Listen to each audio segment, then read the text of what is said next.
तरीके से 3-3 लाख सेना को उतरकर लोकतंत्र को हत्या करने का इरादा से बंगाल में चुनाव सिर्फ जीतना है। में जल रहे लोग, वहाँ पे सरकार को, प्रधानमंत्री जी को नजर नहीं जा रही है, लेकिन बंगाल को किसी भी हालत में कब्जा करना। जब देश के माई बाप जो कह सकते हैं, जिनके ऊपर एक कंधे पे बड़ी जवाबदेही है देश के प्रधानमंत्री जी पे, वो अगर जाके बंगाल में चुनाव के दौरान अगर वो भाषा सही प्रयोग नहीं करेंगे, चयन नहीं करेंगे और जो चीज नहीं बोलना चाहिए वो सारा चीज बोलेंगे। चुनाव बंगाल में मतदान जो है अब थम गया। एग्जिट पोल के कई आंकड़े सामने निकल कर आए हैं। कई एग्जिट पोल के आंकड़े यह बता रही है कि ममता बनर्जी की सरकार फिर से बने, तो कई एक एग्जिट पोल का दावा यह भी है कि वहां सत्ता परिवर्तन हो सकता है। बंगाल में चुनाव के दौरान कई लोगों ने आरोप भी लगाए कि विपक्ष यानी कि बीजेपी की जो लोग हैं वह अपनी डर से 3-3 लाख सेना को उतार दी। ममता बनर्जी ने खुद वो वीडियो शेयर की जिसको लेकर के पटना पहुंचते ही मुकेश सहनी वीआईपी के सुप्रीमो ने कहा कि लोकतंत्र की कैसी हत्या की जाती है। वो बीजेपी वाले को आपने देखा है कि कैसे 3-3 लाख सेना को बंगाल में उतार दिया गया। ये डर का माहौल है उनको।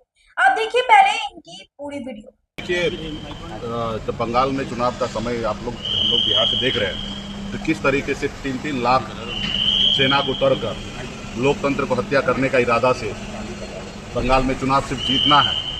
देश में कई हिस्सा में लोग परेशान हैं, मर रहे हैं। मणिपुर में जल रहे लोग, वहाँ पे सरकार को, प्रधानमंत्री जी को नज़र नहीं जा रही है, लेकिन बंगाल को किसी भी हालत में कब्जा करना है। उस उद्देश्य से देश में अगर काम करेंगे तो ये सब चीज़ तो होना ही है।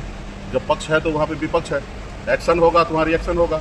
तो वही चीज़ अगर आपको देखने के लिए मिल रहा है, कोई अलग नहीं है। जब देश के माई बाप जो कह सकते हैं, जिनके ऊपर एक कंधे पे बड़ी जवाबदेही है देश के प्रधानमंत्री जी पे, वो अगर जाके बंगाल में चुनाव के दौरान अगर वो भाषा सही प्रयोग नहीं करेंगे, चयन नहीं करेंगे और जो चीज़ नहीं बोलना चाहिए वो सारा चीज़ बोलेंगे।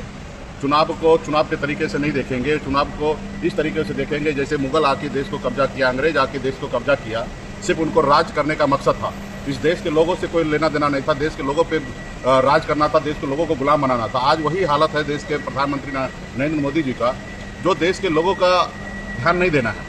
देश में हर राज्य में उनकी सरकार बनना है, सिर्फ यही सुनिश्चित करना है। आप बताइए ना, बिहार में किस तरीके से एसआर करके 40,000 करोड़ रुपया सरकारी खजाना से निकाल के जनता में पैसा बांट के जैसे तैसे नीतीश जी के नाम पे बिहार में सरकार उन्होंने बना लिया, जनादेश चोरी कर लिए। लेकिन क्या हुआ, 3 महीने के बाद नीतीश जी को हटा दिए और उसके बाद आज बताइए बिहार में पहले से इनको पता था, जब माननीय मुख्यमंत्री नीतीश कुमार जी को, पूर्व मुख्यमंत्री नीतीश कुमार जी को राज्यसभा के लिए भेजा गया, ये 1 महीना पहले क्लियर हो चुका था।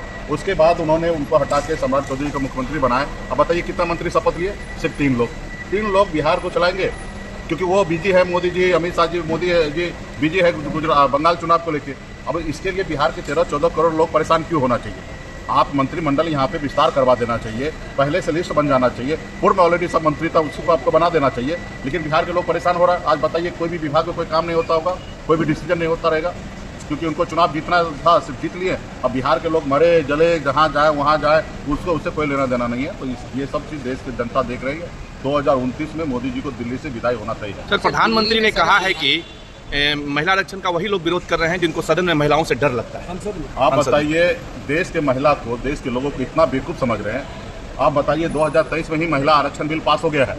कोई बता दे कि महिला बिल अगर गिरा है तो उसको 10 लाख रुपए का इनाम मैं दूंगा। आ जाए कोई साबित कर दे कि महिला आरक्षण बिल को विपक्ष ने विरोध किया और महिला आरक्षण बिल कोई गिरा दिया हो, तो बताइए हम 10 लाख रुपए की इनाम देंगे।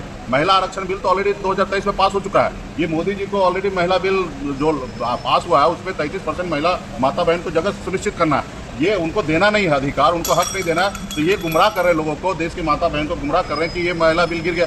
अरे भाई, पास हो चुका, जो चीज़ पास हो गया उसमें संशोधन हो सकता है, उसको दोबारा पास नहीं होता है। लेकिन यही है, इनको किसी माता बहन को देना नहीं न्याय और इसके लेके लोगों को गुमराह कर रहे हैं। तो सुना आपने क्या कुछ कहते नजर आए मुकेश सहनी। मुकेश सहनी वीआईपी पार्टी के सुप्रीम है, वो भी चुनाव लड़ी थी इस बार बिहार में, लेकिन बंगाल भी पहुंचे। बंगाल का माहौल उन्होंने बताया कि कैसे लोकतंत्र की हत्या की गई है। बीजेपी वालों को डर सता रहा है, ममता दीदी फिर से वापस सत्ता में आ रही है। वही जब सवाल मुकेश सहनी से किया गया कि आप लोग महिला आरक्षण के विरुद्ध हैं, उसी के खिलाफ है, तो वो कहते हैं कि एक भी कोई लोग मुझे बता दे कि अगर हम लोग विपक्ष महिला आरक्षण के खिलाफ है तो मैं उनको तोहफा दूंगा, मैं उनको इनाम दूंगा। आपने सुना, क्या कुछ कहते नजर आए मुकेश सहनी? कमेंट में अपनी राय जरूर दीजिएगा। बने रहे हमारे साथ, तब तक के लिए बहुत बहुत शुक्रिया।